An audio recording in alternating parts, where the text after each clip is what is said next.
안녕하세요. 김호준입니다. 최근 지역 홀대론이 논란입니다. 지난 9월 초 안철수 대표가 호남의 SOC 관련 예산 축소를 언급하며 시작된 거죠. 그런데 이 홀대론 함부로 꺼내면 안 되는 겁니다.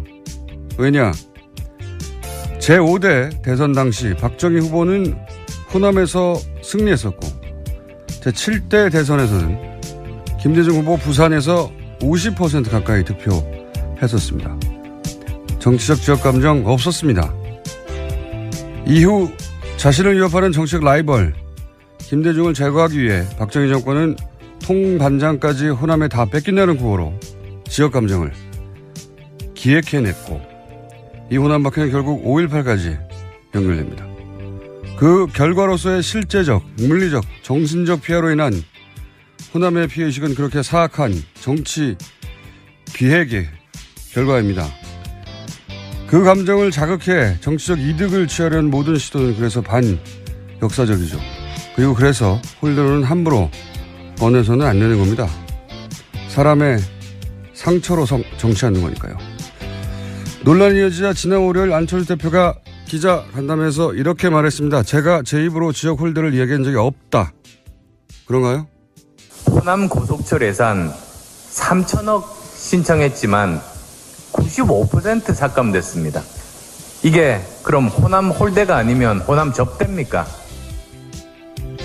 본인 입으로 얘기한 적이 있습니다. 실제 호남이 홀대 당했는지 여부는 여당이 답할 문제죠. 정말 특정 지역이 특정 정권에 의해 의도적으로 부당한 대우를 받은 것이라면 그 정권은 무너져야 마땅한 겁니다. 제가 안철수 대표에게 묻고 싶은 건 이겁니다. 그럼 호남 홀대가 아니면 어쩌려고 그런 단어를 꺼냈냐? 안 대표님, 아니면 어쩌실 겁니까? 김어준의 질문이었습니다.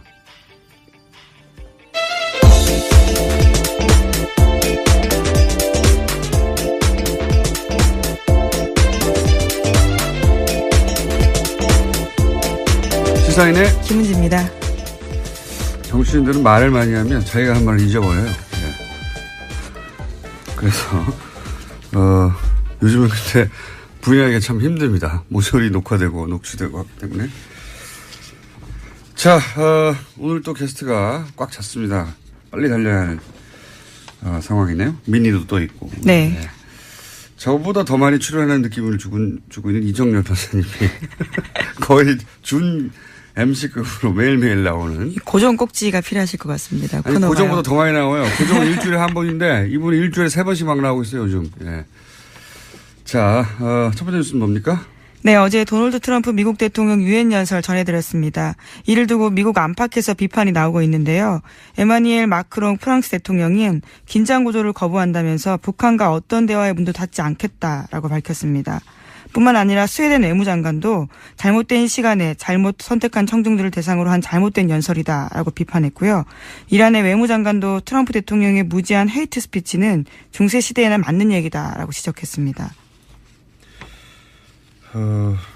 그 외에도 미국이나 영국 매체들이 혹평을 했죠. 예. 네, 워싱턴 포스트의 혹평이 눈에 띄는데요. 미국 대통령의 말이 정치인보다는 깡패 두목에 더 가깝게 들린 연설이었다라고 이야기했습니다. 워싱턴 포스트가 뉴스 공장을 듣고 있나 봐요. 계속 그런 이야기를 주장하고 계시는데요. 아니, 왜냐하면 이 뉴스 논평에서 한 멘트, 비슷한 멘트들이 며칠 후에 외신에 실리지 않습니까? 비슷한 생각을 한다는 거죠, 사람들이. 예. 그리고 영국 가디언즈에서도 뭐라고 하지 않았습니까? 예. 네, 협박과 눈길을 끌려는 행위는 정책이 아니라 엄포에 불과하다면서 국제규범과 관리를 무시한 연설이라고 혹평했습니다. 가디언즈는 그나마 진보적이라고 쳐요. 워싱턴 포스트는 보수지를 대변하거든요. 진보 보수를 가리지 않는 건 왜냐하면 외교적으로 말이 안 되는 소리니까요. 기본적으로. 그리고 상원의 의원들 네, 미국 내에서도 비판이 많습니다. 상원 하원 할 것 없이 말들이 많았어요. 로켓맨이라고 했다고 그런 표현 위험하다. 네, 척슈머 민주당 상원 원내대표의 이야기인데 우리는 북한 지도자가 변덕스럽다는 것을 알고 있다면서 이런 종류의 표현은 위험하다라고 지적했습니다. 그리고 그런 말이 오히려 국제적 리더십을 약화시킨다 이런 말도 나왔고. 네, 상원 외교위 민주당 간사인 벤카딘 의원의 성명입니다. 제가 대충 넘어가려고 그랬더니 또 자세히 그렇게 꼭 집어가지고. 네, 그 정도로 굉장히 논란이 많다라는 이야기를 드리고 네. 싶어서요. 아니, 실제 네. 워낙 이게 비난이 많으니까 메티스도 외교적으로 풀려고 하는 거다. 그게 아니고. 갑자기 물타기를 하고 있다는 비판도 있습니다. 저 불만이 이거예요. 왜 이런 입장을 우리 언론이 내지 않느냐. 물론 잘 찾아보면 어딘가 있겠죠. 하지만 포탈 메인에 걸리는 기사들은 대부분 트럼프가 이렇게 얘기했다. 큰일 났다. 어떡하냐. 정말로 군사행동 하려나 보다. 뭐 이런 기사밖에 없어요. 정작 전쟁이 나면 다 죽는 땅에 사는 당사자들이 이런 얘기에 대해서 더 강도 높게 입장을 얘기하고 해야 되는 게 언론의 역할 아닙니까? 기본적으로. 그냥 공포에 휩싸이는 건 일반인들의 그럴 수밖에 없다고 치더라도 제 불만은 그거예요. 우리가 왜 여기에 대해서 비판하는 것도 외신을 인용해가지고 다시 한번 얘기해야 되냐 이거죠. 이해가 안 갑니다. 여기 사는 사람들이 우리이기 때문에 우리 입장을 외신이 인용해 가야죠. 그렇지 않습니까? 도저히 이해가 안 가요. 맨날 이렇게 외신이 욕했다. 트럼프는 뭐라고 했으면 외신이 욕했다. 그걸 또 기사로 내요. 아, 답답합니다. 자, 하여튼 연설 한번 했다가, 예, 그렇게. 트럼프 대통령이 이제 국제적으로 욕을 먹고 있다는 뉴스입니다. 네. 그 외에 러시아나 중국은 당연히 욕을 했고요. 예, 항상 그래왔으니까요. 악마화하지 마라, 그런 얘기도 하고. 중국에서는 뭐라고 그랬죠? 네, 관련국의 안전보장이사의 결의를 완전히 집행하는 동시에 긴장 완화에 도움이 되는 행동을 해야 한다라고 지적했습니다. 오히려 점잖게 얘기했네요. 예. 제 불만은 그거예요. 오래전부터 계속 얘기하지만, 네. 트럼프 대통령이 트윗 한번 있으면 전쟁 날 것처럼 중계하고, 뭐라고 하면 또 전쟁 날 것처럼 뭐라고 하고, 또 뭐라고 하면 군사적 옵션이 드디어 올라왔다 그러고, 계속 일변도잖아요. 예. 이해가 안 합니다. 이게 포탈의 문제인 건지 그런 기사만 올려내는 아닌 기사도 분명히 있을 텐데. 아니면 언론 전반의 문제인 건지 둘 다인지는 모르겠어요. 네. 제가 모든 기사는 다 안 읽어봤기 때문에. 네, 비판하는 기사들도 많습니다. 그게 소위 포탈의 메인에 올라오지 않으면 우리가 그게 존재하는지 알 수가 없잖아요. 저도 이제 뒤져보면 그런 기사가 있다는 걸 알겠어요. 근데 그게 주류는 아닌 거죠. 지금 우리 언론에. 주류는 아닌 것이고. 그렇다고 방송들이 그렇게 하느냐. 종편은 그럴 리가 없고요. 당연히. 그 외 매체들도 그다지 그렇지 않거든요. 예. 불만입니다. 당사자 한국에서는 이렇게 말했다라고 외신이 인용해 가야 된다. 사실은 저는 그렇게 생각이 드는데. 자, 다음 뉴스는요. 네, 문재인 대통령이 어제 세계 시민상을 받았습니다. 미국의 싱크탱크 아틀란틱 카운슬러가 민주주의 발전에 기여한 공로로 주는 상입니다. 그렇군요. 잠깐만 들어보겠습니다. 나는 먼저 이 상을 지난 겨울 내내 충광장에서 촛불을 들었던 대한민국 국민들께 바치고 싶습니다. 나는 촛불 혁명으로 태어난 대통령입니다. 평화의 힘을 전 세계에 보여주고 세계적인 민주주의의 위기에 희망을 제시한 대한민국의 촛불 시민들이야말로 노벨 평화상을 받아도 될 충분한 자격을 갖고 있다고 생각합니다. 네, 길었지만 짧게, 예, 한 두 가지 정도. 노벨 평화상을 받을 자격이, 있다는 말에 끝내지 말고, 정부 차원에서 촛불 시민들을 노벨 평화상 후보로, 하긴 정부가 올릴 수는 없군요. 예, 후보자 자격 추천을. 이거 한번 얘기했었지 않습니까, 저희? 네, 그때 그래서 박원순 시장이 관련된 일을 추진해보겠다라고 밝혔던 바로 전해드린 바 있습니다. 예, 어떻게 됐나 모르겠네요. 예. 자, 다음 뉴스는요. 네, 이명박 정부 시절에 국정원의 블랙리스트 관련돼서 계속 알려드리고 있는데요. 이번에는 라디오 시사 프로 편파 방송 실태라는 문건이 보도됐습니다. 오늘 아침 한겨레 신문이 보도했는데요. 관련해서 여러 가지 라디오 프로그램들이 언급됐습니다. MBC의 손석희의 시선집중, 성경섭의 시사터치, 김미아의 세계는 그리고 우리는 문제가 있다라는 식의 이야기고요. 뿐만 아니라 KBS, CBS, SBS, BBS, PBC까지 모든 아침 방송들이 거의 총망라됐습니다. 문제가 안 되는 방송이 없어요. 모든 아침 시사방송이 다 문제다. 시사방송을 없애고 싶었겠죠. 예. 실제로 손석희 씨나 김미아 씨는, 떠났죠. 예. MBC에서 손석희 씨를 몰아낸다는 건 MBC의 치명적인 거죠. 실제는 대표적인 자산을 없애버리는 건데, 뭐 그런 거 기치 않았었던 것이고. 출근길 민심을 호도하고 있다. 정부를 흠집낸다. 이런 식의 표현들이 있습니다. 뉴스공장이 그때 있었으면 뭐 사형에 처하라 이런 게 나왔겠죠. 어쨌든 모든 시사 프로가 다 마음에 안 들어. 심지어는 당시 불교 방송은 친박 김재원 의원이 진행하는 거임에도 불구하고, 세종시 원안고수 입장을 얘기한다면서, 편파 방송이다라고 주장했습니다. 일단은 이제 당시는 이명박 정권 시절이니까 박근혜 캠프에 있던 김재원이 박근혜 편든다 이런 얘기죠. 한마디로. 예, 그렇죠. 모두 다 마음에 진보 보수 가리지 않고 그냥 이명박 전 대통령에 대한 찬양 일변도가 아니면 다 반정부적이라고 했던 거죠. 예, 심지어 민경욱 현 자유한국당 의원이 진행했던 프로그램에 대한 지적도 있는데 일방적인 정치 공세를 방치하고 있다면서 문제라고 지적합니다. 아니, 모두가 다 마음에 안 드는 거예요. 친정부 아니면 모두가 다 사라져야 할. 실제로 그래서 다 없어졌어요. 지금 거론하는 것들은 오로지 여전히 살아남아 있는 건 김현정의 뉴스죠. 네, 김현정 씨, 네. 오래 하셨어요. 수고하셨고 고생하셨습니다. 자, 다음 뉴스는요. 네, 문성근 김여진 씨의 합성 사진을 인터넷에 유포한 국정원 직원의 아이디가 있는데요. 관련해서 이 사람이 쓴 2009년부터 2011년까지 쓴 글들이 최근에 모두 삭제됐다고 합니다. 어제 그런 것들을 발견해서 경향신문이 보도했는데 관련해서 이 작업을 했던 국정원 직원에 대해서 검찰은 구속영장을 청구했습니다. 이 직원이 썼다고 하는 사용했다는 용어들을 보면 지금 인터넷상에서 이런 용어를 사용하며 댓글을 쓰는 사람들도 의심해 봐야 할. 왜냐하면 이 소위 이제 인터넷상에서 많이 회자되는 용어들이 여기서 다 탄생한 걸로 보여지거든요. 보면 이슬람에 대한 반감을 이용해 가지고 노무현 전 대통령하고 이슬람 합쳐서 노슬람 지금도 맛있습니다. 네, 실제. 누가 쓰냐면 의심되는 아이디들이 많이 있습니다. 실제. 봉화 아방공예 예전부터 나왔던 얘기고. 뇌물현. 일베들이 많이 쓰던 단어죠. 이게 일반 신지 아니라 이런 단어를 의도적으로 조합해서 내는 일을 국정원은 했다고 봐야 하는 거죠. 예. 그리고 김대중 노무현 전 대통령하고 연쇄살인범들하고 이름하고 합쳐서 많이 썼었고요. 예. 네, 심지어 5.18 북한 특수부대 침투설을 반복적으로 퍼뜨렸고요. 배우 문근영 씨에 대해서도 굉장히 이상한 소리들을 썼습니다. 빨갱이 핏줄이라고 했었죠.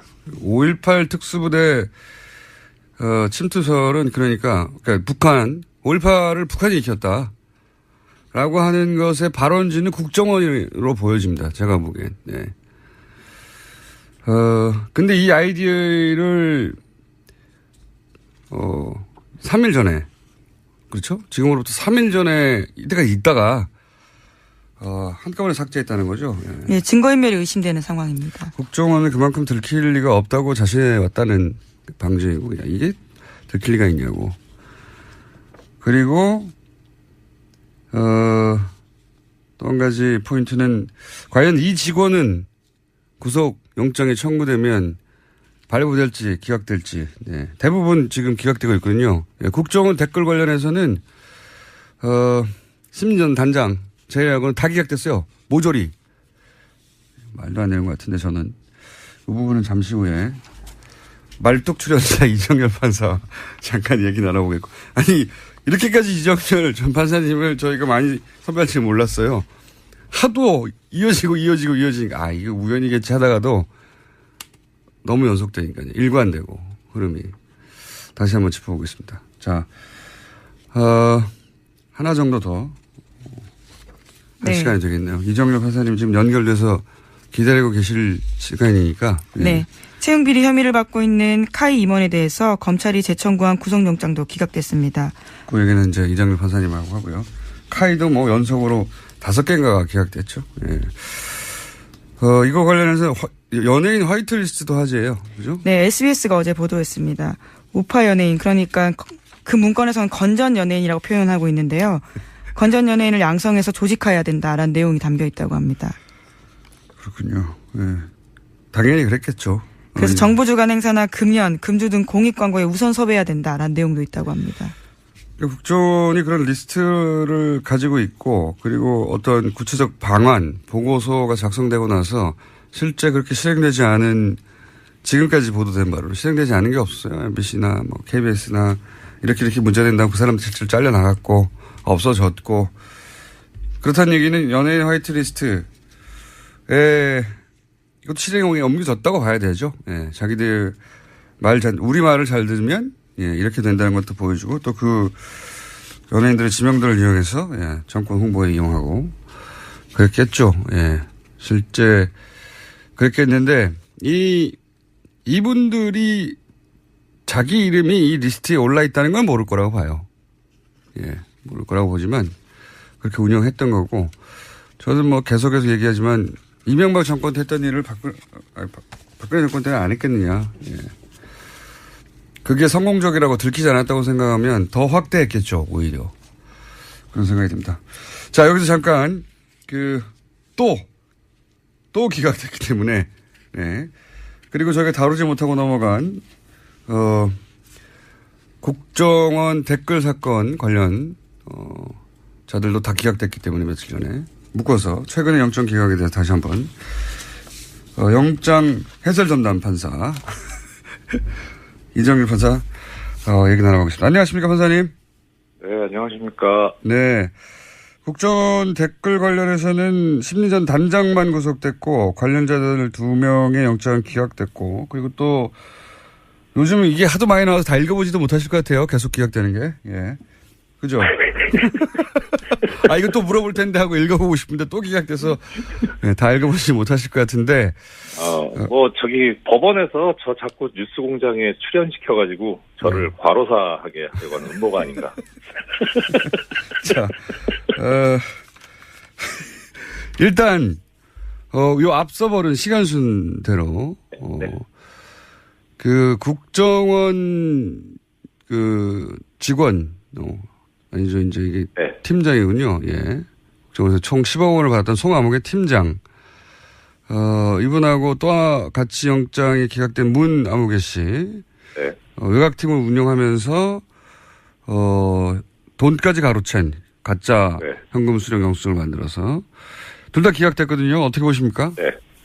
일단 둘 다 이해를 못하겠다는 게 결론이고요. 네. 그 다음에 이제 두 개 사건을 나눠서 보면은 일단 지금 먼저 공장장님 송 씨 민간인 팀장 네. 먼저 하셨으니까 그 부분 먼저 말씀드리면요. 영장 기각 사유가 이래요. 공무원 범죄인 이 사건 범행에서 피의자가 차지하는 지위와 역할 및 가담 정도, 그다음 송 씨를 포함한 전체 범행 가담자에 대한 수사 및 재판 진행 상황을 고려했다. 이게 기각 사유거든요. 예, 민간인이라는 얘기죠. 예.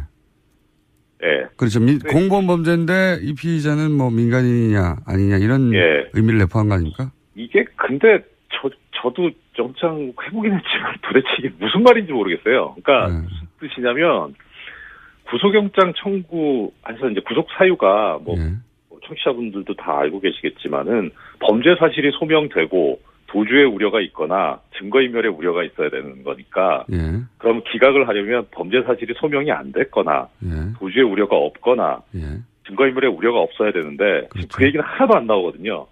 그렇네요.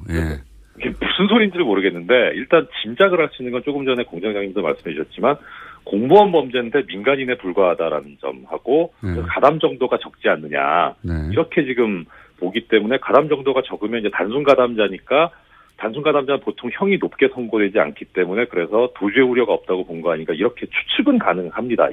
지금 이 문장으로 봐서는.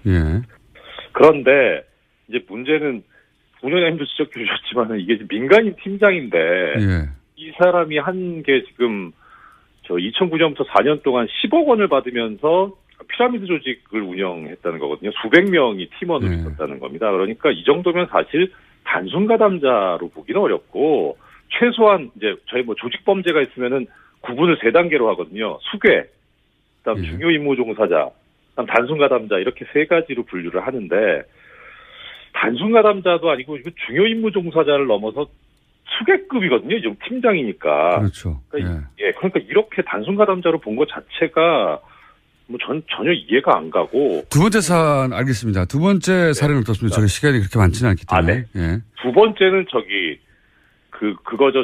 국정원 직원인데 수천만 원을 수천만 원을 가로챘다 그래서 사기까지 들어가 있는데 그래서 자백하고 그 피해 금액 공탁했다고 지금 기각이 됐거든요. 네네. 이게 지금 사기 부분은 그럴 수도 있는데 문제는 뭐냐면 이 사건 본질은 사기냐 아니냐가 문제가 아니고 저 국정원 직원이 국가기관이 선거에 개입해가지고 여론 조작하고 민주주의를 훼손한 사건이잖아요. 예.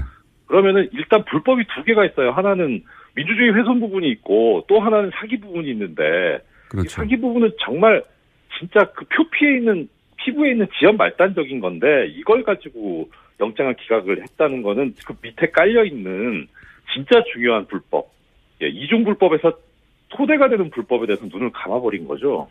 그러니까 이것도 결국은 이 부분에서 눈을 감은 게 아닌가 싶고 지금 두 가지에서 공통적으로 나오는 게 뭐냐면 이 사람들이 허위 진술하고 출국하려고 했던 출국 시도를 했던 그런 정황도 있거든요. 도망가려고 했지 않습니까? 한마디로. 예. 그러니까요. 그러니까 이 부분에 대해서는 아무 얘기가 없어요. 이거 분명히 도주 우려가 있는 거고 증거인멸의 우려가 있는 건데 여기에 대해서 지금 제대로 지금 기재도 안 해놓고 있고 그리고 기재해놓은 것도 이해가 안 가고 하니까 참 어떻게 이해해야 될지 저도 참 깝깝합니다. 사실 보면요. 그러니까 지금 민주주의 훼손이라는 범죄와 그 훼손에 사용된 불법 자금 두 가지가 있는데 불법 자금 가로챈 것에 대해서 공탁을 했다고 민주주의 훼손죄엔 따지지 않고 그렇죠. 이거 공탁됐으니까 이게 2차적 범죄인데 말하자면 2차적 범죄만 그렇죠. 가지고 기각했다 이 말씀이신 것 같은데 그렇죠. 네, 당연히 저도 말이 안 된다고 생각합니다.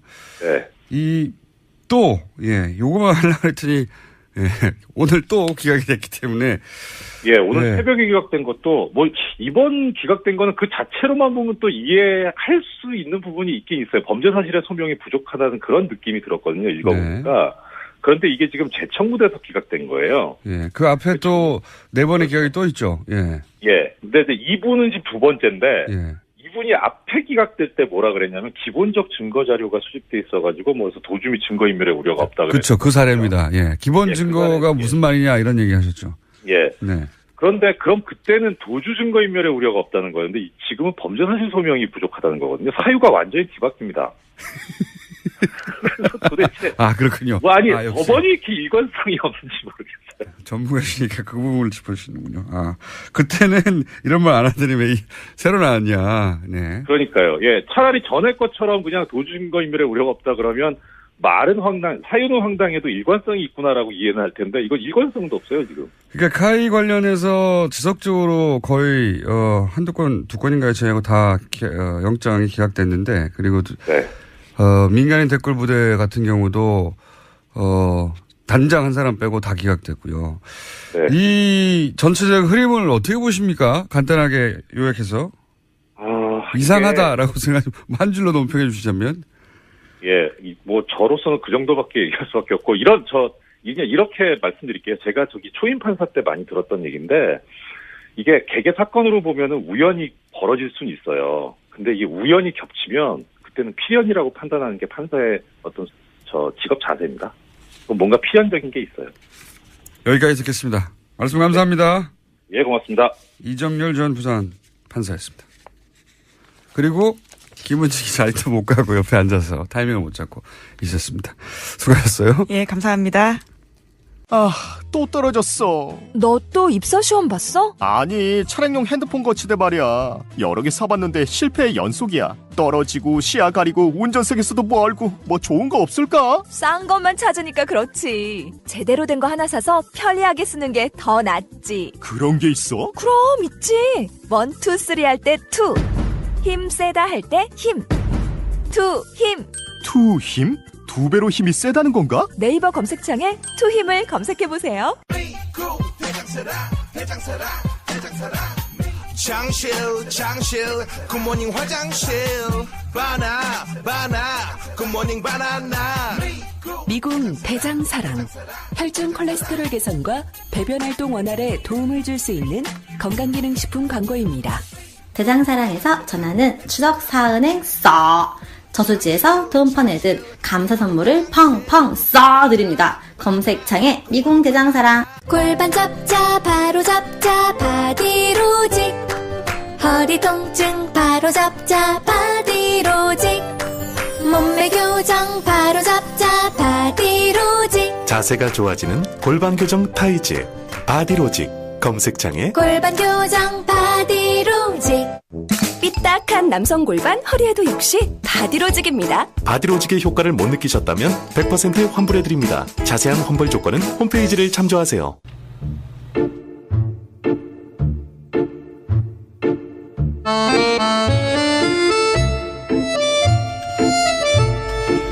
내부자들 사연이 긴 코너입니다. 폭탄 문자가 왔다가 폭탄 칭찬이 왔다가 예. 그래도 여전히 살아계신 두 분 더불어민주당의 안민석 의원 나오셨습니다. 네, 안철수 대표와 통 큰 화해를 하기로 한 안민석 의원입니다. 아 그래요? 네, 좀 이따 여쭤보기로 하고 자유한국당의 김성태 의원 나오셨습니다. 예, 김성태 의원입니다. 네. 안민석 의원께서 참 저 그렇게 안 봤는데 안철수 대표께서 고소고발 취하하겠다니까 어느 날 저렇게 또 안철수 대표를 저렇게 이제 하야하고 또 아주 좋은 파트너로 이렇게 인정하는 그런 분위기 어떻게 하루아침에 사람이 이렇게 돌변합니까? 어제 잠깐만요. 네. 하루아침에 돌변하는 걸로는 김성태 의원님이 지금 말하실 그게 아니지 않습니까? 네, 김어준 공영장은 너무 이 기울어진 운동장으로 이렇게 진행하지 마십시오. 나 많이 괴롭습니다, 사실상. 제가 안민석 의원도 많이 괴롭힙니다. 두 분 다 괴롭히는데, 예. 왜 그렇게 본인만 당한다고 피해의식을 가지고 계세요? 아니, 이거는. 어차피 김어준 공장장한테 우리가 부역당하는 순간 우리의 운명은 이미 결정됐던 거예요. 이 아침이 저에게도 일주일 중에서 가장 고통스러운 아침이에요. 지옥에 끌려 나오는 기분입니다. 안민석 의원께서 솔직히 가슴에 손을 얹고 한번 생각해 보세요. 김어준 공장장이 정말 팽팽한 운동장에서 우리 둘이 시합하게끔 세워놨습니까? 바른 시간을 6대4로 김성태 의원님께 많이 주고 있어요. 참. 제 방에서 다 계산을 해봤는데요. 안민석 의원께서도 교회 다니시고 매일 주일 예배 참 신실하게 하시는 그런 크리스찬을 알고 계신데 하늘을 보고 얘기를 하세요. 어제요. 어제 오후 15시 30분경 15시 30분 이용주 의원에게 전화가 옵니다. 네. 안민석 의원의 고발을 취해 줄 테니까 앞으로 안철수 의원을 괴롭히지 않았으면 좋겠다. 제가 이렇게 이야기합니다. 정말로 그런 워딩을 쓰셨어요? 네네네. 네. 우리 어머니가 어릴 때 저에게 가르쳐 준 이야기가 절대 싸움을 먼저 그래서는 안 된다, 남자가. 네. 그러나 그러는 싸움에 대해서는 피하면 안 된다. 네. 그래서. 그 다음 거두는 싸움에 대해서는 뭐라고 하셨습니까? 네? 이제 싸움을 거두자고 하는 거잖아요. 거기까지는 우리 어머님이 안 가르쳐 주셨어요. 그래서, 제가 최순실 국정농단의 침묵한 안철수 후보에 대한 비판을 제기를 지난 이 자리에서 뉴스 공작 때문에 제 정치 인생이 아주 고난의 가시밭길이에요. 그랬더니 저를 고발한 거 아닙니까? 허위사실로. 근데 저는 허위사실이 아니고 아닌 걸 아니라고 했는 건데 그래서 수원지검에서 이게 지금 미첩이 돼 있어요. 그래서 저는 단단히 이건 끝까지 간다. 저는 당당하니까. 그리고 제가 요 일전에 또 다시 한번 또 제가 안철수 대표를 통해서 뭐 도발 아닌 도발을 했죠. 근데 이 싸움을 중단하고 싶은 모양이에요. 그래서 이제 고발을 취하한다고 했으니까 어쩝니까? 아니, 그래서 저도 이제 통 크게 또 받으셨어요. 지금 변호사 비용 전략하려고 하는 그런 생각이 그런 것도 뭐 없지 않아 있지만요.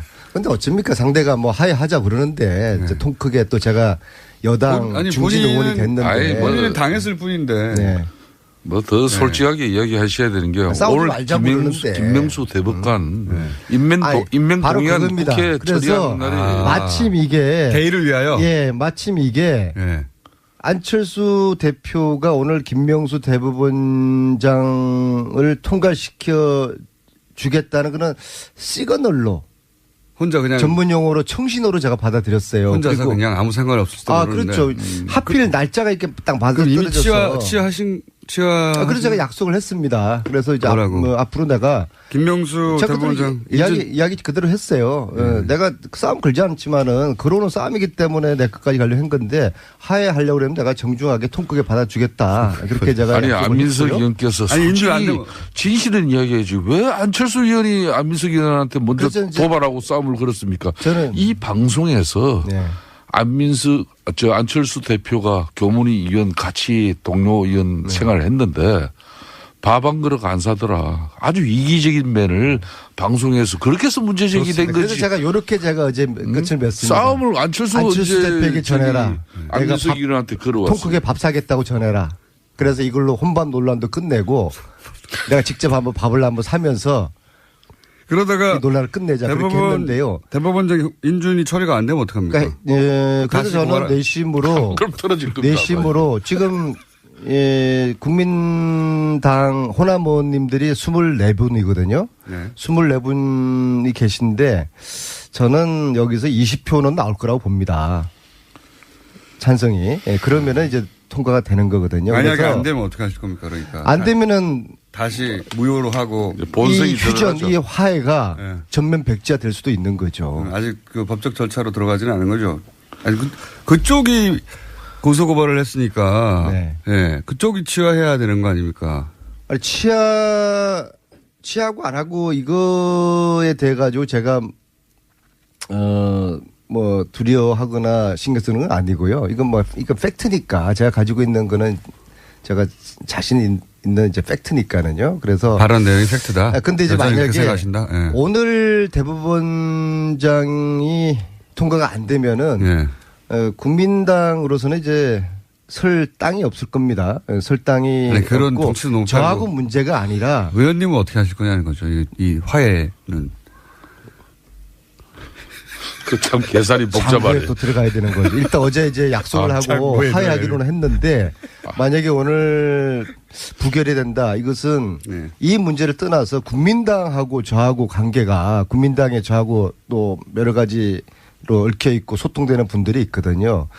전체적으로 저하고 국민당하고 관계 모색을 원천적으로 다시 한번 해봐야 되는 거죠. 그러니까 자유한국당은 반대죠. 저희 당은 어제까지 공식적인 당론 결정은 오늘 의총에서 최종 확인됩니다만은 어제 의총에서는 사실상 거부하는 걸로 전체적인 분위기를 아니 왜 거부를 합니까? 반대를 위한 반대도 한도가 있는 거지 왜 반대를 해요? 뭐 잘 아시지 않습니까? 극단적인 이런 편향성이나 이번 청문회 과정에서 이런 거짓 답변의 비정직성 그리고 평소 보여온 행동과 그런 정반대의 의견을 보여왔던 비일관성 이런 내용만 보더라도 대법원장으로서의 적격 여부는 의원들이 많은 판단을 할 수 있었던 것이죠. 어제 오직하면은 인사청문위원회에서 이걸 비밀 무기명 투표를 했어요. 위원들이. 그랬더니 적격 부적격이 같이 나왔어요.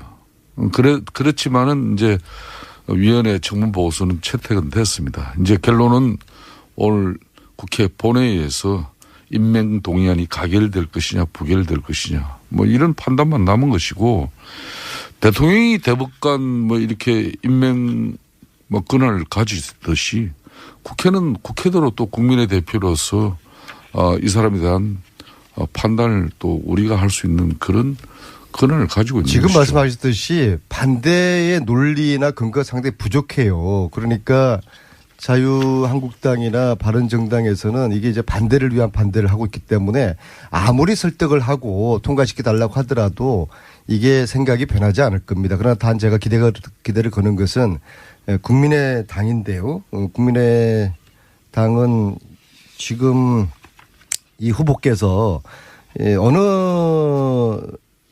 분보다도 사법정의라든지 인권 존중에 대한 가치를 아주 강하게 가지고 계신 그런 분이시거든요. 그래서 이 분을 국민당 의원들이 국민당은 그래도 자유한국당이나 바른정당하고는 좀 격이 틀리고 이 결이 틀리지 않습니까? 그래서 국민당에서 이분을 통과시켜줄 거라고 보고요. 자유한국당은 포기하고요.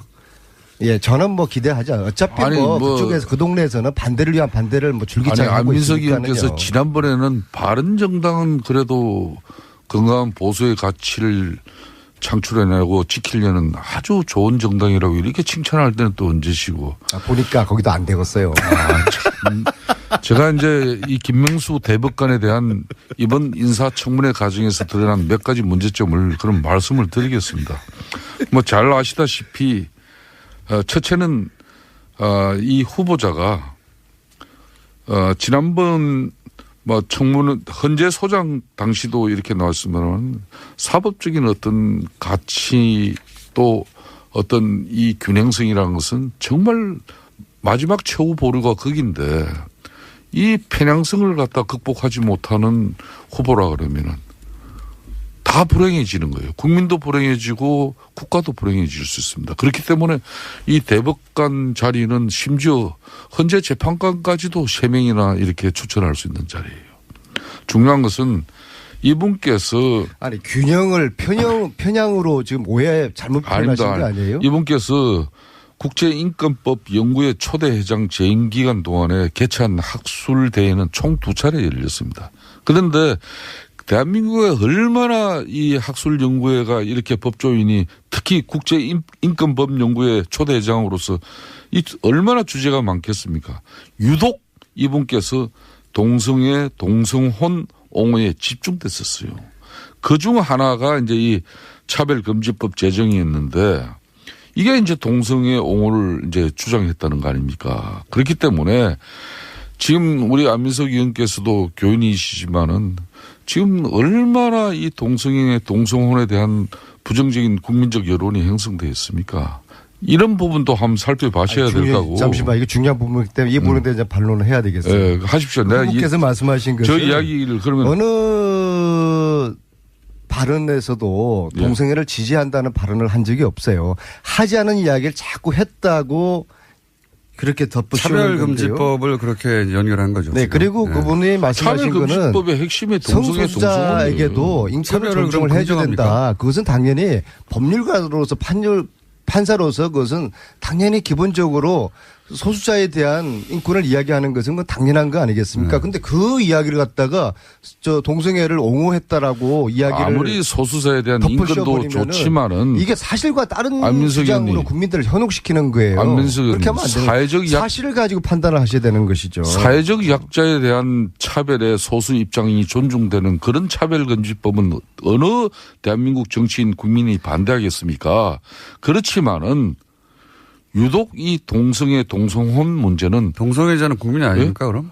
국민이죠. 그렇지만은 이 후보가 지금 850만에 달하는 비정규 노동자들의 차별과 불평등을 해소하기 위한 그런 법조인으로서의 소신과 의지를 가지고 그런 회장 이런 당시 국제인권법 연구회 초대 회장으로서 그런 문제를 가지고 왔다면은 오늘날 이런 문제 제기 안 되죠. 청문회에서 후보자 이렇게 말씀하셨어요.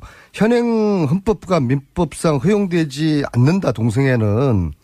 따라서 현행법은 당연히 존중돼야 된다. 그렇게 분명히 이야기를 명확하게 하셨어요. 그런데 지금 현재 SNS를 통해 가지고 유포되는 이 허위 사실, 이것은 후보자가 동성애를 지지 내지 옹호한다고 그렇게 지금 유포를 하고 있단 말입니다.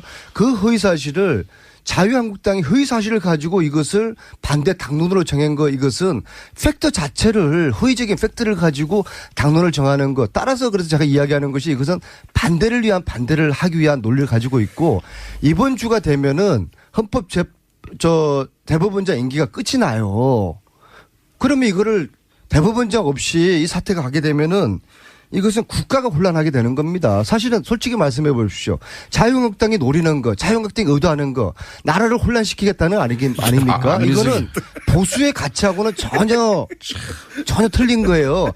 어차피 대법원장은 뽑아야 되는 겁니다. 임기가 이번 주에 끝나요. 세상 많이 변했습니다. 그러면은 정말 안민석 의원께서 이 정도는 이렇게 저렇게 인권에 강변을 대한 하시는 확고한 가치를 가지고 있는 이 후보에 대해 가지고 통과시켜줘야 되죠. 예. 동성애 후보 지지하지 않았습니다. 안민석 의원께 그걸 지지한다고 우리 사실 물어봅시다. 말씀하지 마세요. 이 지금 대법원장은 12명의 대법관에 대한 임명 제척권 가지고 있죠. 그죠?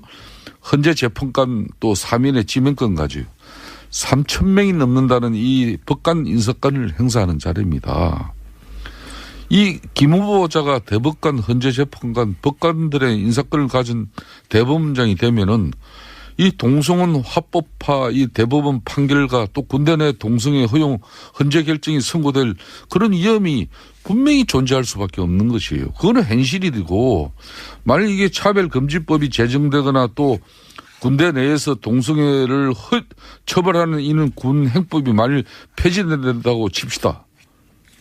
이것보다 훨씬 더 강력한 효과를 가져올 수 있는 이 우리 사회의 또 병폐에 대해서는 왜 고민 안 하십니까? 자꾸 동성애에 대해서 허위 사실을 말씀하지 마시고요. 그다음에 지금 말씀하신 게 지금 딱 그 본심을 드러낸 거예요.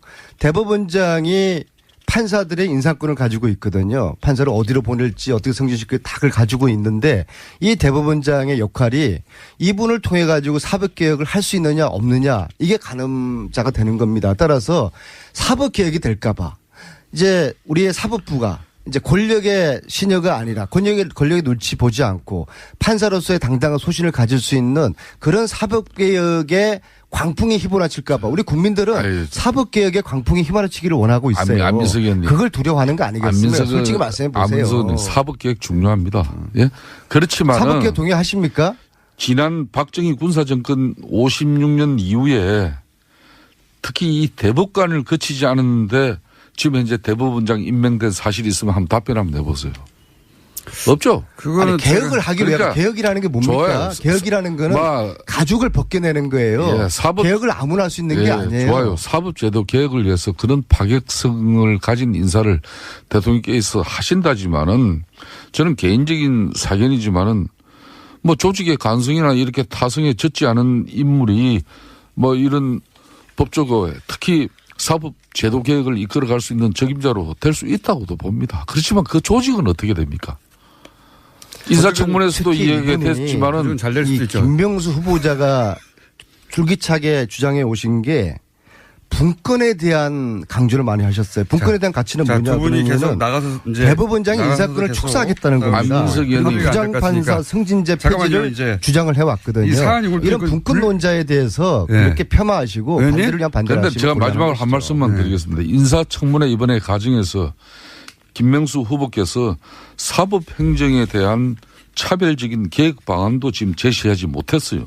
그런데 어떻게 사법적인 제도 개혁을 할 수 있습니까? 예? 청문회 때 그런 걸 물어본 적도 없는데. 왜 물어봤죠? 자, 저도 한마디만 보태겠습니다. 자꾸 한마디 묻으신다고 제가 이분을 높이 평가하는 이유는 이런 말씀을 하십니다. 법률가들은 법률 지식 이전에 인간의 존엄성이나 인권에 관해 충분히 이해를 해야 된다. 아, 이게 얼마나 훌륭한 법률가입니까? 자, 이제 이번 청문회에서 차라리 자신이 갖고 있는 동성애 이런 옹호 가치관을 분명히 밝혔어야 돼요. 그리고 당당하게 옹호하지 않은 동성애를 동성애자, 이 동성혼자 이런 소수 인권도 존중한다 그러면서 이게 프레임이죠, 프레임. 저도 한 가지 끼어들면 어쨌든 동성애 자체에 대한 가치 판단을 한 게 아니고 그건 개인의 성적 지향이니까 그건 법적 판단의 대상도 아닌 것이고 동성애자도 국민인데 국민으로서 차별받으면 안 되니까 차별금지에 대한 이야기를 한 거 아니냐. 자, 이렇게 정리하고 넘어갈게요. 역시 기울어진 운동장이에요. 이게 특수학교는 잘 이제 추진되고 있는 거죠. 이게 더 사회적 어떤 차별받고 소수자에 대한 우리 정치인들의 배려, 블랙리스트죠, 블랙리스트. 그런 것들이 안민석 의원께서 이 문제 나 좀 말 좀 해요. 블랙리스트 이제 좀 정신 좀 차리세요. 기득권자 있는 사람, 힘 있고 빽 있는 자들을 위한 정치하지 말고 블랙리스트. 힘 없고 억울하고 소수자들에 대한 배려를 하세요. 그래야 보수가 살 길이 있는 거예요. 안민석 의원님이야말로 이러지 않았던 분인데 문재인 대통령과 미국 순방길 대통령 전용 비행기 한번 타고 사람 달라졌다는 거 알아야 돼요. 그게 그렇게 배가 아파요? 예? 제가 전용 비행기 한번 배가 안 아파요. 예? 예? 그리고 제가 여당의 중진의원이 됐잖아요. 제가 중진의원이 야당 때하고는 이제 달라져야죠. 달라진 제 모습이 그렇게 안 있고 여당 있습니까? 중진 실세 의원으로서 그런 말이야 좀 정직성이라든지 균형성이라든지 그거 잘못해서 실세가 아니라 허세입니다. 허세. 저는 허세. 안민석 의원님 블랙리스트에 대한 얘기 하려고 해야 되는 3분밖에 안 남았어요. 블랙리스트 요거 한마디만 해주시면 친이계였으니까 잘 아시겠네 김일태 의원님. 지금 이명박 MB하고 원세훈이하고 서로 짜웅해가지고 한 거 아닙니까? 솔직히 말씀해 보세요. 나도 박근혜 대통령 때 공천 배제 인사로 이렇게 흔히 말하는 수첩에 적힌 사람 중에 한 사람이. 그러니까 이거 MB가 시킨 거 맞죠? 그렇게 나는 이 특정 대통령을 과거의 전직 대통령을 이렇게 대통령까지 보복하는 그런 정치로 비춰지는 이런 모습은 바람직하지 않아요. 아니 원세훈한테 보고는 받았겠죠. 잘못된 부분은 아무리 과거 정권에서 일어난 일이라도 바로 잡아야 되겠지만은 이게 우리 국민들한테 보복으로 비춰지는 그런 모습은 사실상 문재인 대통령이 지향하는 그런 평등 정치 아니에요. 아니 엉뚱한 말씀하지 마시고. 평화 정치 아니에요. 국정원장한테 대통령이 보고는 받았겠죠. 그걸 내가 어떻게 알아요? 에이, 왜 몰라요? 나도 알았으면 MB 때나 박근혜 대통령 때나 나도 주류 인사 한번 했죠. 국정원장이 이 헌법 유린을 한 이 사실에 대해서 이 어마어마한 범죄를 하면서 대통령한테 보고를 하지 않고 대통령과 공감 없이 이 헌법 유린을 했다?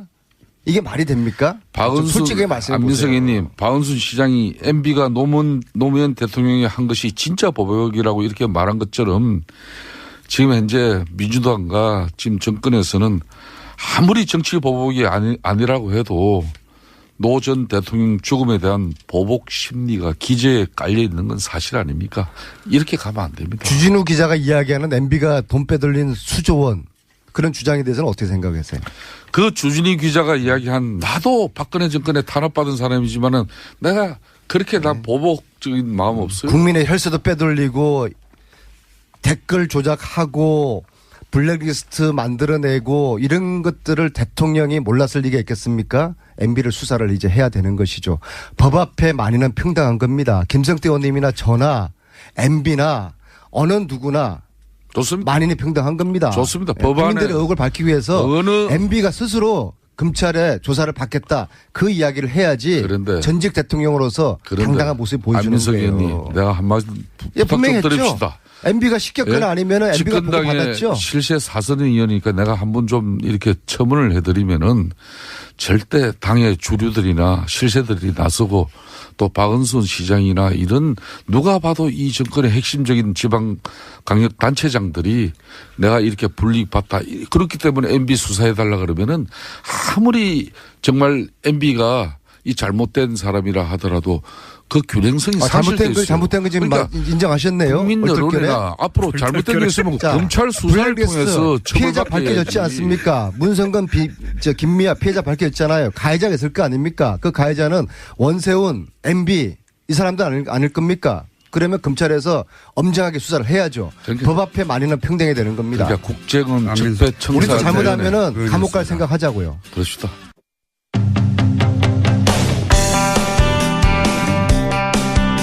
가수 김광석 씨의 저작권 상속료 이자 딸인 서연 씨, 서연 양이 이미 10년 전 사망한 사실이 뒤늦게 밝혀졌죠. 영화 김광석을 만든 이상호 기자 그리고 겸 감독 전화 연결해 보겠습니다. 안녕하세요. 네, 안녕하세요. 이상호입니다. 네. 영화 시작할 때 김광석 씨의 죽음에 대한 의혹에 대해서 말씀하셨는데 이번에는 이제 딸 서연 양 이야기예요. 그런데 그동안은 서연 양이 사망했다는 사실이 알려지지 않았습니까? 서연 양을 키우신 분이 이제 김광석 씨 미망인이죠. 서예순 씨였기 때문에 네. 서예순 씨 진술에 의존하는 수밖에 없었죠, 그동안. 근데 이분이 뭐라고 그러셨냐면, 네. 미국에서, 네. 잘 지내고 있다. 좋은 교육을 받고 있다. 사망한 이후에도 그렇게 얘기했어요? 그럼요, 최근까지. 그래요? 직후부터 최근까지. 기사 찾아보세요. 뉴시스에는 사망하고 나서 한 4개월, 한 반년쯤 지나서, 애 데리고 미국 간다. 죽었는데. 뭐 애가 뭐 음악을 원한다면 말리지 않을 거다. 뭐 이런 인터뷰도 했었고. 사망 이후 4개월이 지난 인터뷰에서 그런 얘기를 한 적이 있다고요? 네네. 그리고 뭐 최근까지도 저희가 서해순 씨 측근 뭐 주변 뭐 탐문을 계속 하지 않았습니까? 근데 네네. 그 주변 분들한테도 두 가지로 얘기를 하죠. 하나는 조금 이제 먼 분들이 다 근황을 물어볼 거 아닙니까? 딸 근황을. 네네. 그럼 미국에서 잘 있어요. 이렇게 답하고. 그건 정말 이상하네요. 좀 더 가까운 사람들이 이제 만나기를 원하거나 보고 싶다, 뭐 전화 통화라도 해달라 이렇게 요구할 거 아닙니까? 네네. 근데 그분들한테는 어디 들어가 있어서 나도 마음대로 통화 못해요. 뭐 이런 식으로 얘기를 해서 회피를 했던 거죠. 아, 그건 정말 이상하네요. 네, 여기서 김광석 씨 부인이, 그러니까 서현양의 어머니인 부인이 사망했다는 사실을 모를 일은 절대 없는 거 아닙니까, 그죠? 왜냐하면 김광석 씨 때도 마찬가지지만 서현양 때도 최초 목격자가 서해순 씨예요. 그러니까 모를 수가 없죠. 119에 신고한 사람이 서해순 씨니까.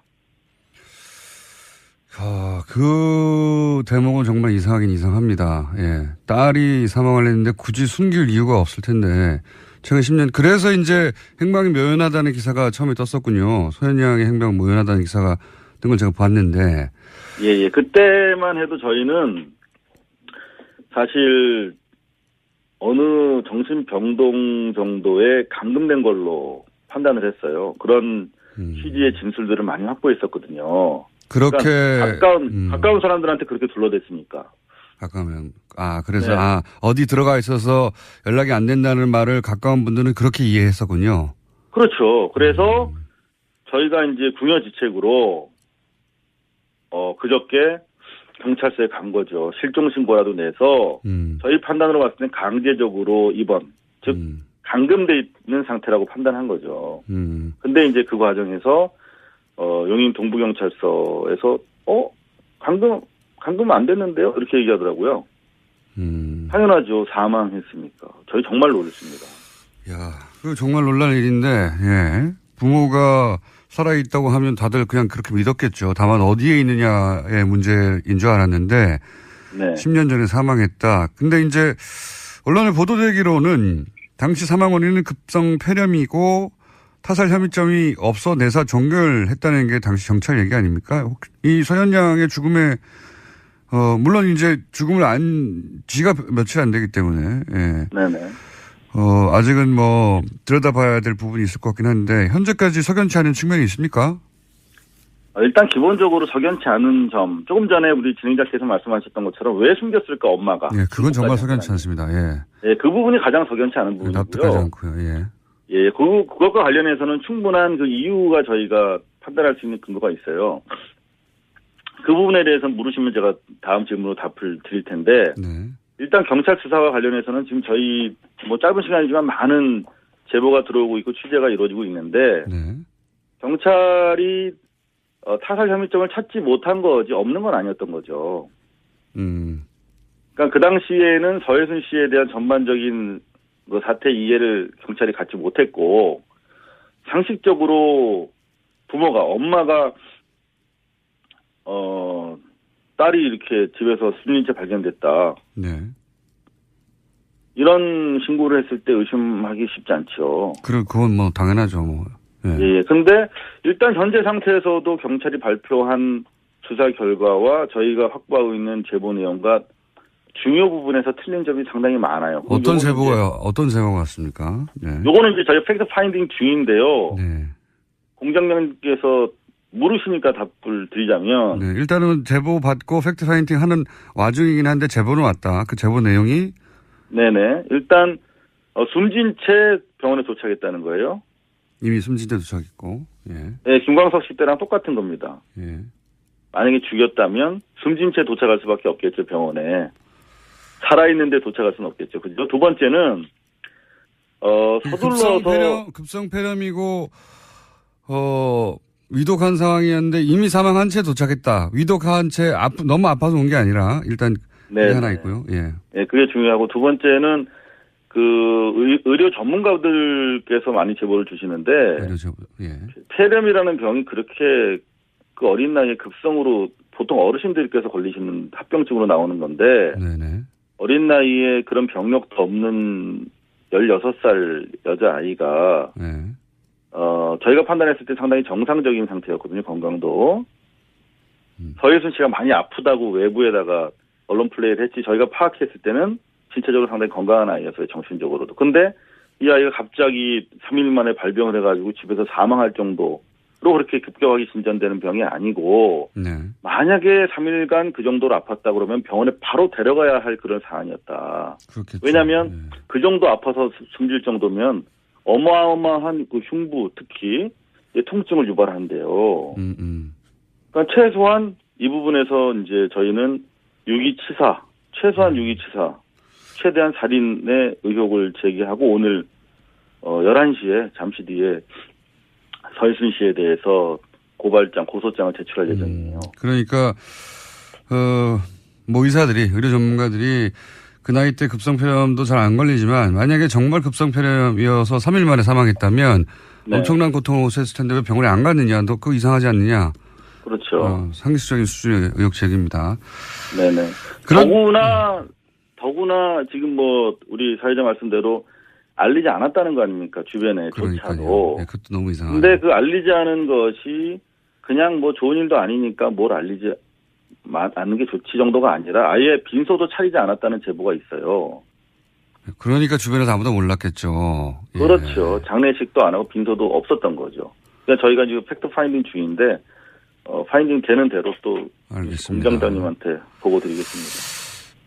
근데 이제 그런 의혹들이 자연스럽게 나올 수밖에 없는 상황이라 이런 얘기도 나오는 것 같은데. 네네. 그 맥락 때문에 그런 거죠. 김광석 씨에 대한 타살 의혹을 받고 있는 상황에서 물론 저희 영화에 의해서 그렇지만 예. 그리고 또 저희가 뉴스 공장에서도 말씀드렸지만 김광석 씨 만나기 전에 사기 결혼이 있었고 그 당시에도 영화 살해 혐의를 저희가 제기하지 않았습니까? 영화에서. 네네. 연속성상에서 경험치가 축적돼 있는 사람이기 때문에 그런 의혹을 가질 만하다 이런 말씀이신 그렇죠. 것 같은데. 근데 이거 한 가지만 여쭤볼게요. 언제나 이제 동기가 중요한 법인데, 예, 그런 의혹에 있어서, 당시 그 음원 저작권, 초상권의 상속자였던 게 맞죠? 서현 씨가? 네네. 그렇죠? 네네. 그러면은 만약에 계속 살아있었다면 서현 씨가 사실상 거액의 재산을 물려받은 셈이 된 거였죠? 그렇죠. 2008년에 예. 되게 중요한 질문 하셨는데 예. 2008년에 대법원에서 확정 판결이 나와요. 예. 그 앨범 4장. 네. 김광석 씨 대부분의 앨범입니다만 네. 앨범 4장의 저작권이 우리 서영 양에게 있다. 라고 2008년에 확정 판결이 나옵니다. 당시에 이제 그 아내 서예순 씨와 김광석 씨의 부모 사이에 분쟁이 벌어졌었는데 결국은 서현 씨에게 저작권이 있다라고 판결이 났다는 거죠. 네. 사실 뭐 가족 간의 분쟁으로 이렇게 표현이 됐는데 사실상 서예순 씨가 뺏은 거예요. 협박을 통해서. 저희 영화 속에 다 나옵니다. 좀 봐주셨으면 좋겠고요. 네. 일단 기본 영화 보면 되게 쉬운데 이걸 설명하려니까 복잡해서 그래요. 네. 아직 못 보신 분들이 많으니까요. 좀 설명을 해주시고. 예예. 기본적으로 2008년 이제 가을에 최종적으로 서예순 씨의 딸 서연 양에게 앨범 4장에 대한 저작권이 있다는 판시가 나오는데 중요한 것은 이 판시의 주체 법익이 가는 사람이 서연 양인데 이미 서연 양은 2007년 12월 23일 죽었잖아요. 예. 그러니까 죽은 사람을 상대로 소송이 결정 난 거예요. 몰랐으니까 왜? 그런 것도 있겠죠. 서예순 씨가 적극적으로 숨겼기 때문이죠. 그리고 이미 죽은 상태에서도 언론에다가 인터뷰를 하고 주변에도 알리지도 않고 장례식도 치르지 않았기 때문에 어쩌면은 그래서 사망을 숨겼을 수도 있겠네요. 예. 그렇죠. 그러니까 그렇다면 이제 그 재산은 어디에 누구한테 가느냐라는 질문이 그 다음에 따를 텐데. 네. 당연히 그죠? 근데 죽은지를 아무도 몰랐으면은 물론 서예순 씨가 그러면 당연히 그 재산을 누렸겠군요. 말하자면. 그렇죠. 지금 그래서 이제 빌딩도 상속받고 100억 원 정도 아마 더 나간다고 하는데 저작권 전체 규모가 100억 원. 그거를 단독으로 행사하고 있는 거죠. 원래는 딸 저연이랑 같이 나눠서 행사해야 되는데. 알겠습니다. 그렇기 때문에 이제 이 부분에 관련해서는 소송 사기죄가 적용되기 때문에 공소시효 안에 있거든요. 뭐 아까 유기치사죄도 그래서 오늘 저희가 기자회견 하려고 하는 목표는 서해순 씨에 대한 재수사와 출국 금지를 요청하기 위한 것입니다. 안 여쭤보셔서. 혹시 영화 마지막 질문인데 영화 이후에 김광석 영화 이후에 다큐니까 상영관이 점점 줄어서 고생하시고 있죠. 네.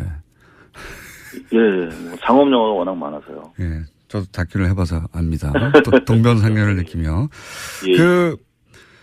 이 말을 하다가 제가 질문을 거의 잊어버릴 뻔했네요. 영화 이후에 서해순 씨를 접촉하신 일이 있습니까, 혹시? 연락이 됩니까? 계속 접촉하고 있어요. 소재는 계속 파악하고 있고. 아, 그래요? 네.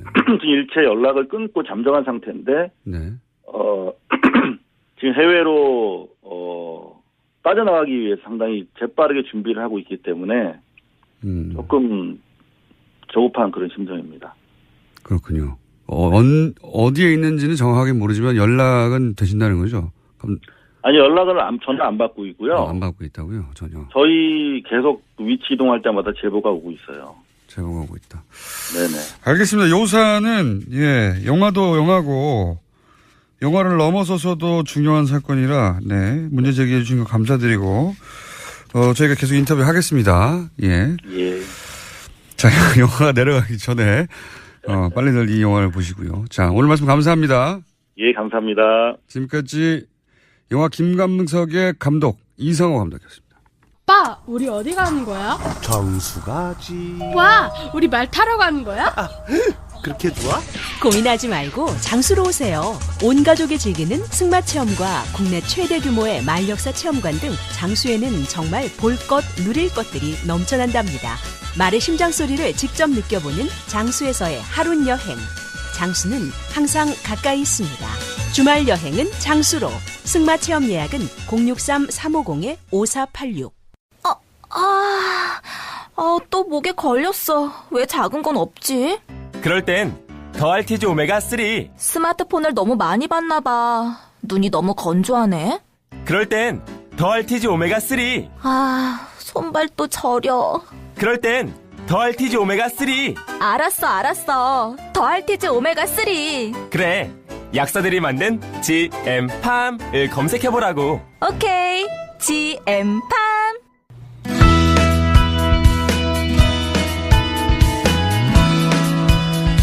그것마저 알려주며 다른 곳에서는 조사하지 않는 두 가지죠. 하나는 중에 조사, 그리고 뉴스 공장만의 현안 조사, 두 가지를 하는 시간입니다. 리얼미터 권순정 조사 분석실장 나오셨습니다. 안녕하십니까? 예. 주중이라는 게 이제 여론이 어느 한 방향으로 가는 와중이기 때문에 잘 발표가 안 되는데 보통 주말이나 이렇게. 잠정적으로 보시면 될 것 같습니다. 흐름을 보는 시간이라고 보시면 될 것 같아요. 자, 우선 대통령 지지율이 북핵 사태 이후 계속 하락세였지 않습니까? 네. 이번 주는 어떻습니까? 지난주에 또 갑자기 지난주 금요일이었나요? 지난주 금요일이었나요? 미사일 발사를 했었잖아요. 또 발사를 했죠. 예, 또 발사를 했습니다. 북핵 6차 실험한 이후에 또 발사도 했기 때문에 또 한 번. 6차 핵실험 이후에 12일 만입니다. 미사일 발사를 했었고, 그리고 이제 국제기구의 주관의 대북 인도적 지원, 이 논란이 월요일 정도까지 상당히 주말 거치면서 되게 많이 진행이 됐습니다. 그래서 4주째 하락을 했습니다. 떨어진 폭은 그렇게 크지는 않은데요. 1.4%포인트 내린 65.7%입니다. 긍정평가가. 부정평가는 29.8%로 올랐습니다.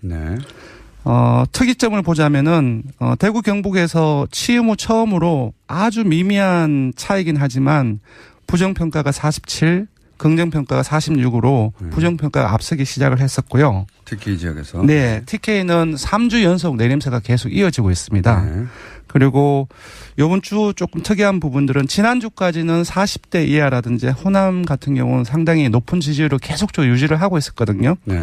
그 호남 같은 경우는 이번 주에는 70%대로 떨어졌고 40대, 30대, 20대 이쪽에서도 80%대 초중반을 유지를 하다가 70%대로 떨어졌습니다.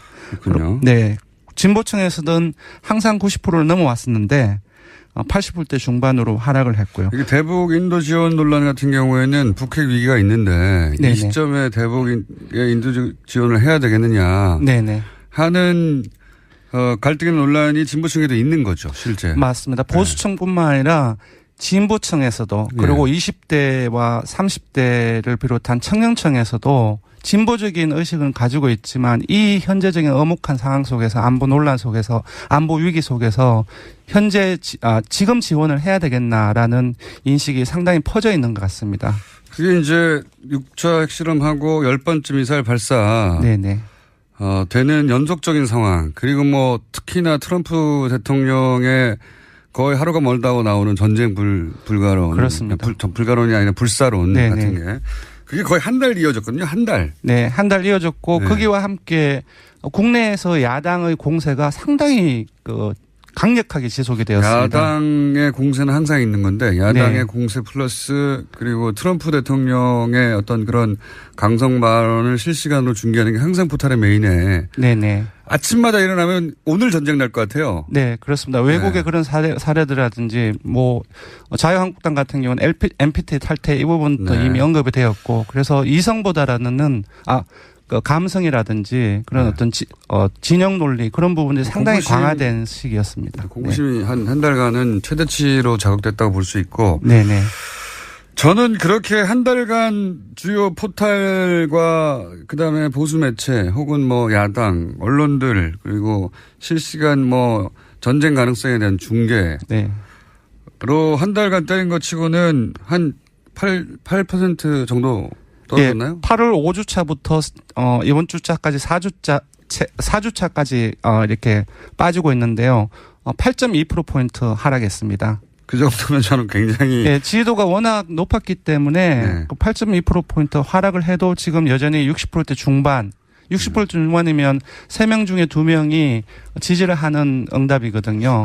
저는 이제 어떤 관점에서 봤냐면 한 달간 이 정도로, 사실 현 정부를 옹호하거나 또는 현 정부의 처지를 이해하거나 현 정부의 대처에 대해서 긍정하는 기사는 없어요. 한 달간. 그렇게 보자면 한 달간 때려서 이 정도면 전 굉장히 탄탄하다고 생각이 듭니다. 여전히 지지층의 견고함이. 그렇습니다. 대구 경북이라든지 그리고 보수층을 제외하고는 여전히 모든 연령층, 모든 지역 이렇게 진보 그리고 중도 그리고 이념성에서 잘 모르겠다고 응답한 사람들까지 모두 긍정표가 크게 높거나 우세한 상황이기 때문에 여전히 이제 상당히 지지 기반은 굳건하다고 볼 수 있고요. 4주째 지금 빠지고 있지만 제가 보기에는 조정기가 마지막 끝이 아닌가. 왜냐하면 이번 주 좀 특이한 부분을 보면 오히려 5, 60대라든지 충청권 보수적인 성향이죠. 이쪽에서는 올랐거든요. 그런 것들을 봤을 때 조정기가 왔네요. 조정기의 마지막 끝이 아닌가. 조금 앞으로 한 달간 또 이렇게 긴장 수위를 높일 방법은 없거든요. 네.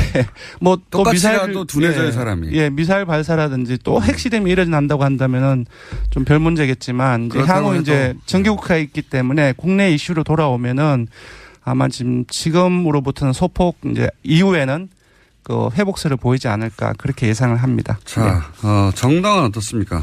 정당은 민주당이 지난 4주 동안 하락세였습니다. 근데 이번에는 소폭 올랐습니다. 그래서 0.5%포인트 올라서 49.8%고요. 정당은 조정기가 더 빨리 왔네요. 네. 한국당은 지난주에 목요일에 21% 일간 집계에서 그까지까지 올랐는데 이번 주중 집계로는 17%를 기록해서 1.4%포인트 빠졌고요. 반면 남경필 지사 아들 악재가 많이 터졌었는데 되게 많이 바른정당 측에서는 오류를 했을 텐데 오히려 1.3%포인트 상당폭입니다. 지지율이 낮기 때문에 6.3%로 올랐고요. 당한다고 생각하는 거겠죠. 네. 국민의당 같은 경우는 안 대표가 상당히 대정부 공세를 지속적으로 강화를 하고 있는데요. 0.2%포인트 상승을 해서 6.0%입니다. 사실 이번 주에 김명수 대법관 국회 인준의 주라고 해도 과언이 아닌데요. 스포트라이트를 상당히 많이 받았습니다. 그래서. 근데 이제 국민의당은 안철수 대표가 움직이는 정도 대단히 적극적으로 거의 모든 언론과 그렇습니다. 인터뷰를 공세적으로 하고 있는데 그리고 상당히 많이 노출되고 있습니다. 언론에. 네. 그런 비하면 지지율이 안 움직이네요. 네. 네, 생각보다는 많이 오르지는 않은 거죠, 사실. 네. 0.2%면 네.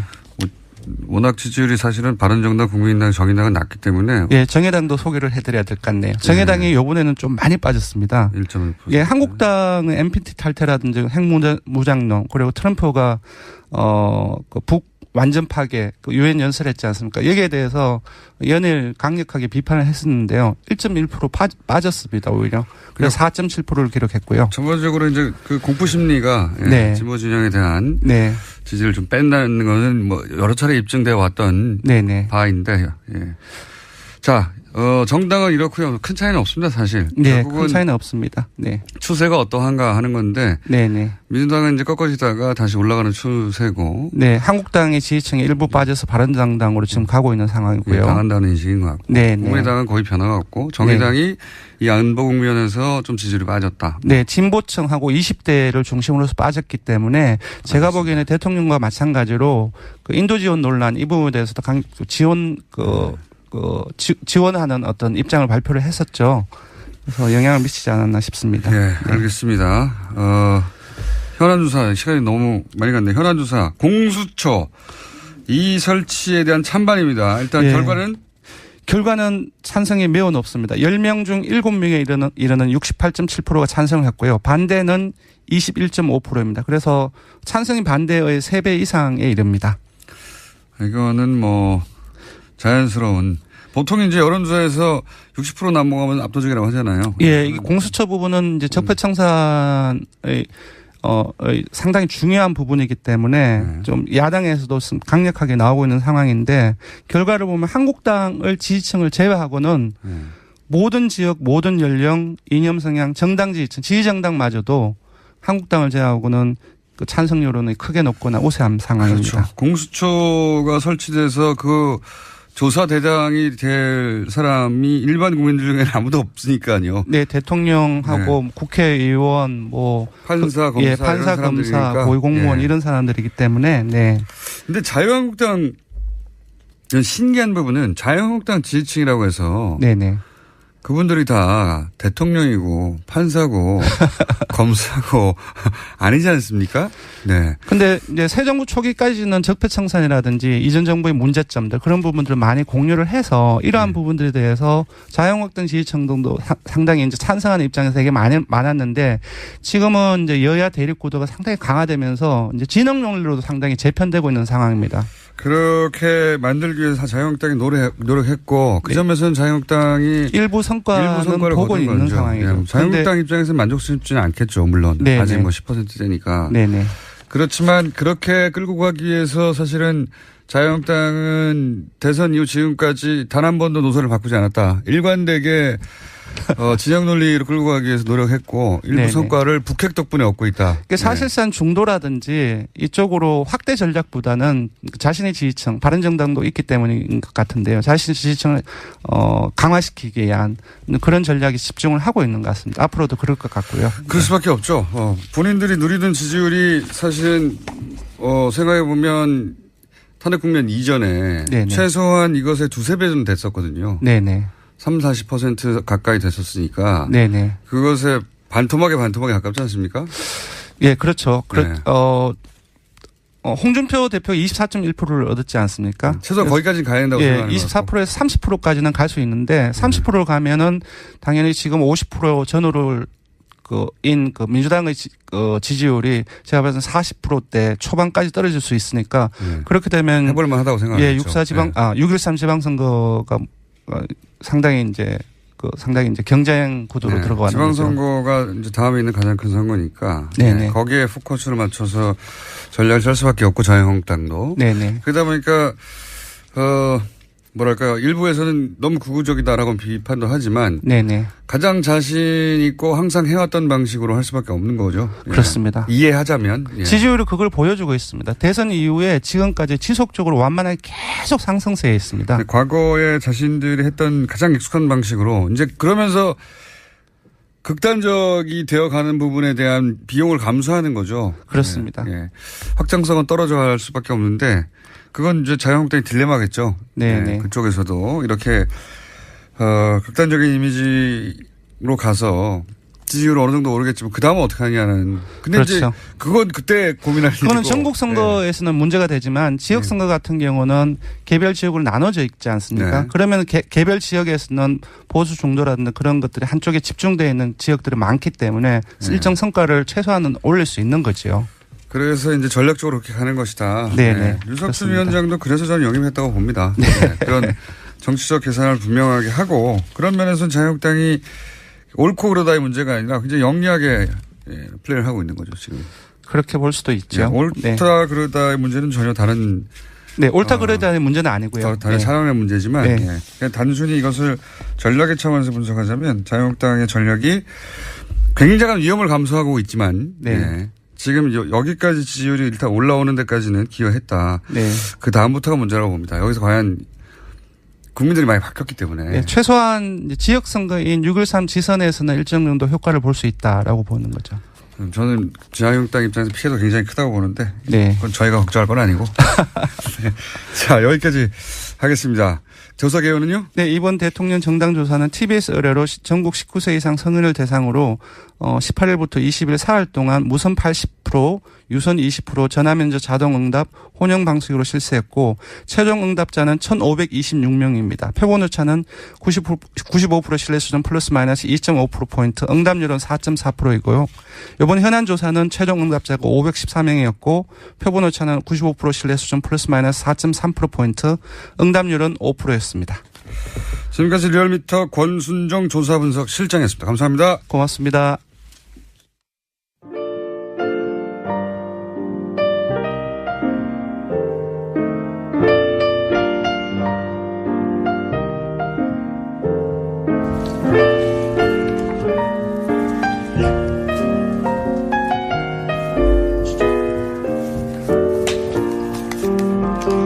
불친절한 AS. 이 상상 문자가 정말 디테일을 더해갑니다. 오늘 방송이라는 공개 방송을 이분 머릿속에서는 이미 치른 겁니다. 오늘 방송 참여자에게 스테이크를 제공해 주신 관계자분들 감사드립니다. 스테이크. 네. 평창 올림픽 개막 축하 방송, 광주 김대중 컨벤션 센터 야외 특설 무대 현지 생방송 오늘 너무 좋았어요. 뭐 이런 거. 다시 알려드립니다. 9월 26일 화요일 아침 7시 5분에 저희 공개 방송 시작합니다. 꼭두 새벽에. 장소는 CBS가 아니죠. TBS 본관에서 합니다. 포털에 검색해 보세요. 자꾸 물어보지 마시고. 포털에 아주 자세히 지도와 함께 나오고 있습니다.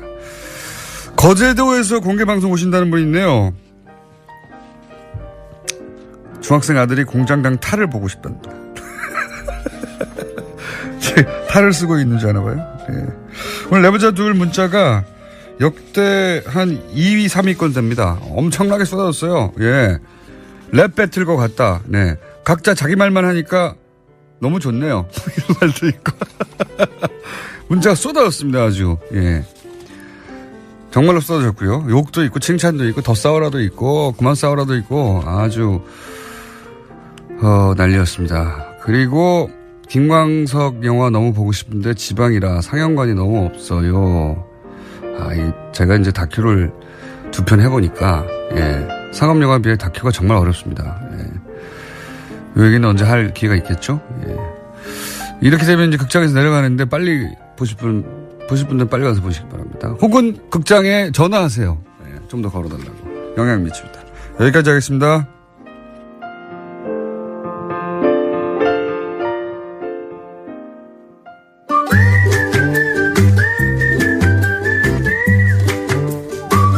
자, 도시건축가 김재일 박사님 나오셨습니다. 안녕하십니까? 네, 안녕하세요. 네, 오늘 네. 멋진 옷을 스카프와 함께. 김재일 박사님은 패셔니스타예요. 예, 아이고. 라디오의 패셔니스타. 아이고 참 맞아요. 목소리만 예. 감사드립니다. 아니 뭘로 따져도 연령대로 따져도 직업으로 따져도 뭘로 따져도 그 카테고리에서 가장 패셔니스타라고 불릴 만한 정도의. 아이고 저 왜 이래 오늘 뭐야? 네. 아니 저도 뭐 좀 뭐가 주세요 있는 그러면. 아니 제가 오늘 우리 정치 리더와 건축에 대해서 얘기를 하는데 지난주에 말씀하셨죠. 근데 지난번에 노무현 대통령과 건축 정책에 대해서 얘기를 했는데 오늘은 백범 김구 선생과 경교장에 대해서 얘기를 하거든요. 근데 이상하게 오늘 금방 안 오시잖아 이렇게. 그렇죠. 경고장. 경교장은 백범 김구 선생이 한 4, 5년 살고 집무하던 공간이기도 하지만 암살당한 공간이거든요. 근데 제가 오늘 이걸 가져오면서, 야, 이건 뭐 저도 뭐가 있나. 아니, 오늘 김광석, 저도 지난밤에 김광석 그 영화, 저는 저 김광석 영화는 봤습니다. 근데 너무 놀랐는데, 지금 저기 하는데, 야, 우리 뭐 만드신 저수지 게임도, 저수지 게임, 아니, 이거예요. 왜냐하면 제가 이 생각을 했어요. 백범 김구 선생이 여기서 암살당한 게, 우리나라에서 암살의 현장이 이렇게 생생하게 문화유적으로 남은 건 아마 유일한 사례일 거예요. 거기다가 이 암살은 그러니까 말하자면 미국으로 따지면 JFK 같은 거예요. 그러니까 JFK 영화를 만든 올리버 스톤 있잖아요. 네. 우리 이상호 감독의 김광석도 있고 제작자 김어준의 저수지 게임도 있고 그런데 그러니까 우리가 이런 다큐에서 극으로 넘어가면서 뭔가가 나올 가능성들이 상당히 높아지는 이런 공간입니다. 그러니까 다큐가 실제 세상에서 변화를 이끌어내는 장면들을 지금 조금씩 겪고 있는 겁니다. 그럼요. 그렇습니다. 저수지 게임도 그걸 바라고 만든 것이고. 그렇죠. 그러니까 저수지 게임은 솔직히 김광석도 그렇고 무서워요. 무서운데 재밌게까지 하면 이건 곤란합니다. 그러니까 놓치지 말고 빨리 보십시오. 이건 제가 대신해 드립니다. 저는 솔직히는 아직 카드만 보냈습니다. 다큐들이 시간대가 안 좋다 보니까. 그런데 직접 하고. 정말 힘들어요. 근데 그래서 카드만 자석으로 보내는 분들이 있습니다. 아니 제가 뛰어난 영화 중에 하나가 JFK 올리버 스톤이라고 생각하는데 제가 이걸 특별하게 보면서 근데 제가 이러다가 이제 딴 얘기로 가니까 일단 경교장에 대해서 얘기를 해요. 경교장은 대부분은 아실 거예요. 이승만 대통령에겐 이화장이 굉장히 유명하듯이 백범 김구 선생에게는 경교장이 유명합니다. 근데 이제 이분이 해방 후에 이제 귀국을 하셨어요. 근데 어디 가서 살 데가 없잖아요, 도대체. 아무 데도 없잖아요. 그 당시에 이른바 친일파 사업가가 여기서 사십시오 하고 그러니까 준 게 아니에요.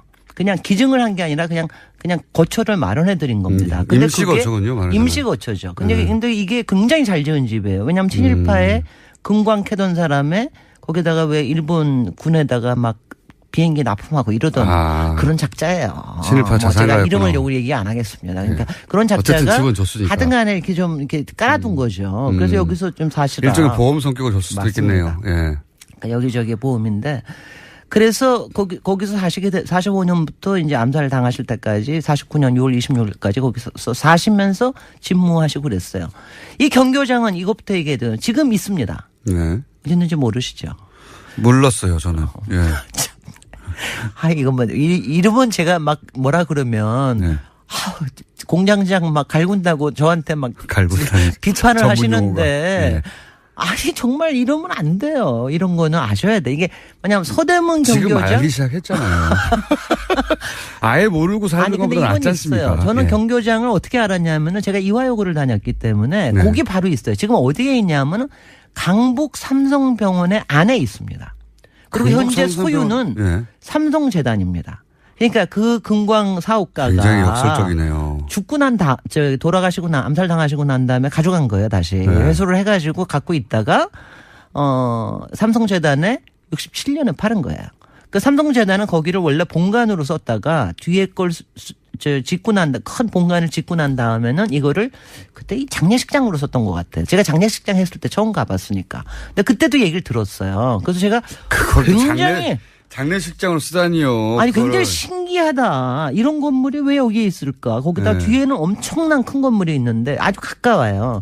그리고 그 관내 그러니까 삼성병원 관내 안에 있습니다. 강북 삼성병원. 근데 지금 이제 다행히도 그 이후에 경교장 보건 추진범 국민 추진위원회 이런 것도 만들어지고 그래서 드디어 여러 과정을 거쳐서 2013년에 문화유적으로서 지금은 개방됐습니다. 그러니까 이제 가보실 수가 있습니다. 가보시면 굉장히 큰 건물이에요. 그러니까 식민지 건물이니까 굉장히 크고 서양식 건물이고 지하 1층이 있고 그 시절에 이런 건물 일제 시대에 직접 지은 건물들이 굉장히 튼튼합니다. 굉장히 튼튼해요. 다 석조 건물이고 아주 원석들을 썼어요. 건물 자체는 뭐 전 설계는 별로라고 생각이 되는데 하여튼 그러고요. 지금도 굉장히 가면 어색하게 느껴져요.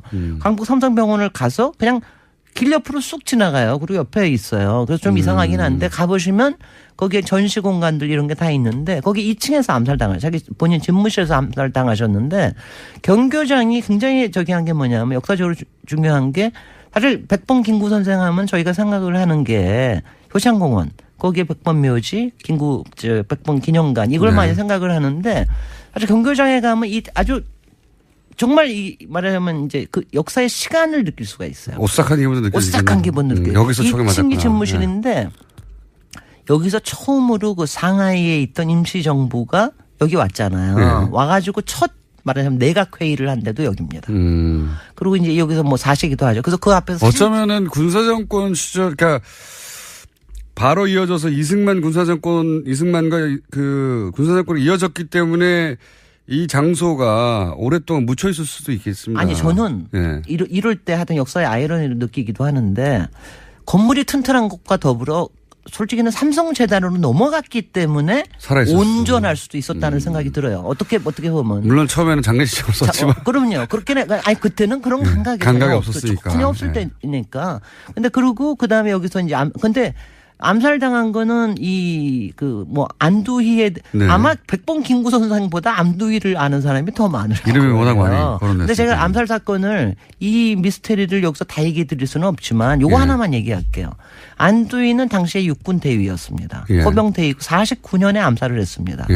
직접 들어와서 서북청년단 출신이죠. 서북청년들 직접 올라와서 경호받으면서 올라와서 총탄 4발을 쏴가지고 저기 암살을 했습니다. 그 바로 암살도 아니에요, 그거는. 아니 그렇죠. 현장에서 잡혔습니다.